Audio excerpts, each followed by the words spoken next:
이번 유닛에서는 OPIC 시험을 준비하는 데 있어서 실전 준비 전략 어떻게 세울 수 있는지 한번 알아보도록 하겠습니다. OPIC를 준비를 하시는 데 있어서 실제적인 도움이 될 만한 여러 가지 방법들 살펴드리겠는데요. 첫 번째는 답변을 말씀하실 때 결론부터 말하자라는 것입니다. 우리말을 한번 생각해 보세요. 서론, 본론, 결론 중에서 서론 부분에서 배경 설명도 좀 하시고 해서 자세하게 어떤 배경하에서 내가 이런 결론이 나왔다라고 하는 게 조금은 자연스럽죠? 영어는 다릅니다. 영어는 반대예요. 결론을 먼저 말해주세요. 가장 중요한 부분을 먼저 이야기를 하고 그 다음에 거기에 대한 부연 설명을 하시는 게 영어라는 언어에서는 훨씬 자연스럽습니다. 그래서 OPIC 시험을 보실 때만은 조금은 영어스럽게 라고 해야 될까요? 영어적으로 생각하시는 것도 좋은 방법이고요. 그렇기 때문에 이 영어권 문화에서는 사실 상대방이 하고자 하는 내용을 첫 번째 문장에서 알 수 있다고 합니다. 그래서 첫 번째 문장을 들으면 상대방의 입장을 알 수가 있고 그리고 조금 시간 여유가 있는 사람은 나머지 부연 설명도 들으면 되는 그런 문화가 되겠죠. 우리나라와는 조금 다른 부분이기 때문에 여러분이 연습을 많이 해주시는 게 좋겠습니다. 자, 이렇게 우리 그 결론부터 말하는 연습을 하시는 것 첫 번째로 말씀을 드렸고요. 두 번째는 내가 의견을 제시를 할 때 의견만 결론적으로 이야기를 하시는 게 아니고 아까 부연 설명 말씀드렸죠? 일맥상통한다고 볼 수 있겠는데요. 이유, 내가 이러한 의견을 제시하는 이유, 또 예가 있다면 사례를 함께 제시해 주는 것이 좋습니다. 자, 그래서 사례, 이유, 또 근거 이런 것들을 제시를 하시는데 얼마나 자세하게 내용을 풍부하게 완성을 시키느냐에 따라서 등급이 달라지실 수가 있어요. 어떤 분들은 나는 이 교수님을 참 좋아합니다. 그야말로 정말 결론이죠. 그래서 나의 의견을 제시를 하시고 그냥 그걸로 끝내시는 분들도 계세요. 그런데 그게 아니고 이 교수님 혹은 회사라면 상사가 될 수도 있겠죠. 이 상사를 내가 좋아하는 이유, 이 동료와 마음이 잘 맞는 이유, 근거, 또 얘가 어떤 게 있는지 그런 부분들을 제시를 해주시면 그 이야기를 들을 때도 더 재미가 있고 또 나의 영어 실력을 더욱더 한층 발휘할 수 있기 때문에 OPIC의 전략에 있어서는 또 더 좋다고 보실 수가 있겠습니다.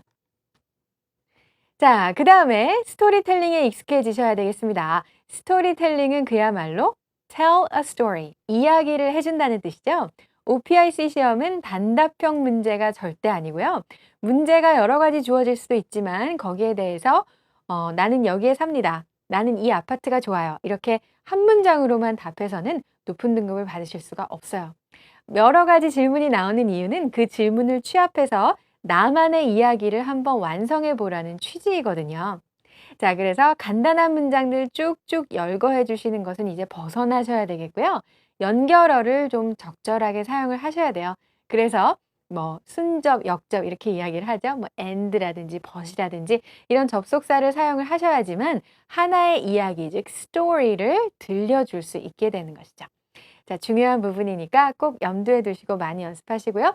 자, 그 다음 전략은 시제를 자유롭게 구사하셔야 된다라는 겁니다. 자, 시제, 현재 시제뿐만이 아니라 과거 시제도 그렇고요. 거기에서 멈추시면 안 되고 현재, 과거 시제는 단순 시제라고 얘기하죠. 단순히 어떤 시점에서 나오는 부분만을 이야기를 하게 되는데 그게 아니고 완료 시제까지 사용하실 수 있으면 정말 금상첨화입니다. 특히 현재 완료, 과거에서 시작해서 현재까지 쭉 이어지는 내용이죠. 이 부분을 사용하실 수 있다면, 근데 정확히 사용하셔야 돼요. 잘 실수 없이 사용하실 수 있다면 좋아요. 자, 그리고요. 연결어 적재적소에 사용해 주시는 게 좋은데요. 이 연결어, 아까도 잠깐 말씀을 드렸지만 스토리를 구사하기 위해서는 꼭 필요한 부분입니다. 접속사 연결어. 근데 and but만 있는 게 아니고 뭐 부사로도 연결할 수 있죠. 전치사구, 뭐 접속어 여러 가지가 있거든요. 예를 몇 가지 그럼 보여드릴까요?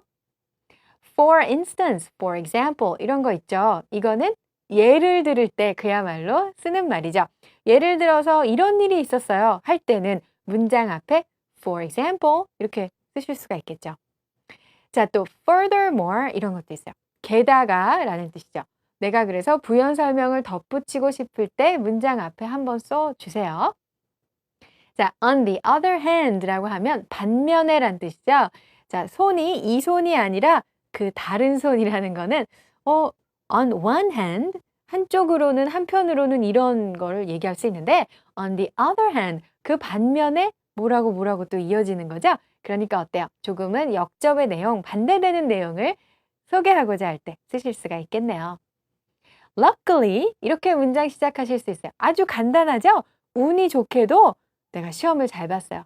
luckily I got a promotion. 운이 좋게도 승진했어요. 이런 말들 생각해 보실 수 있겠죠. 그러니까 이런 접속사나 연결어만 문장 앞에 혹은 문장 중간에 잘 써주셔도 아까 아주 맛깔스러운 문장을 만드실 수가 있습니다. 몇 가지 예가 더 있어요.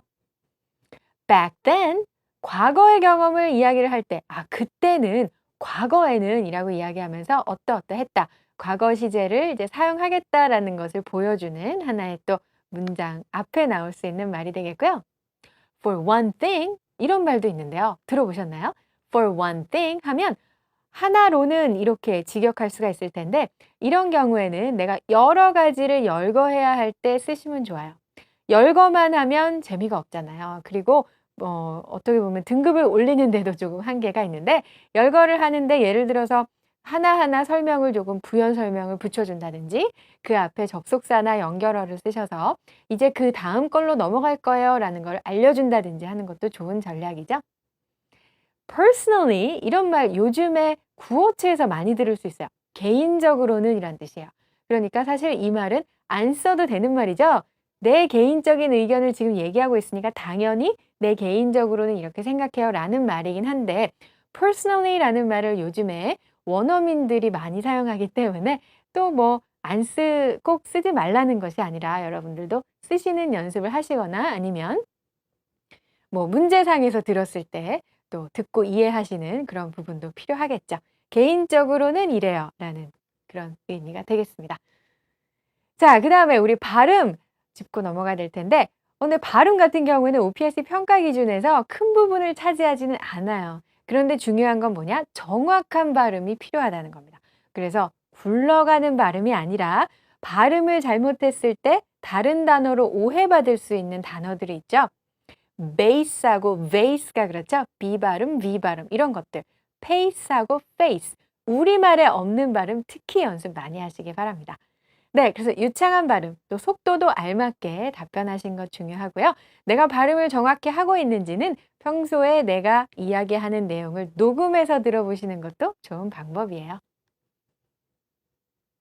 자, 이번 유닛에서는 그래서 실제로 준비하실 때 사용하실 수 있는 전략들 몇 가지 함께 살펴보셨습니다.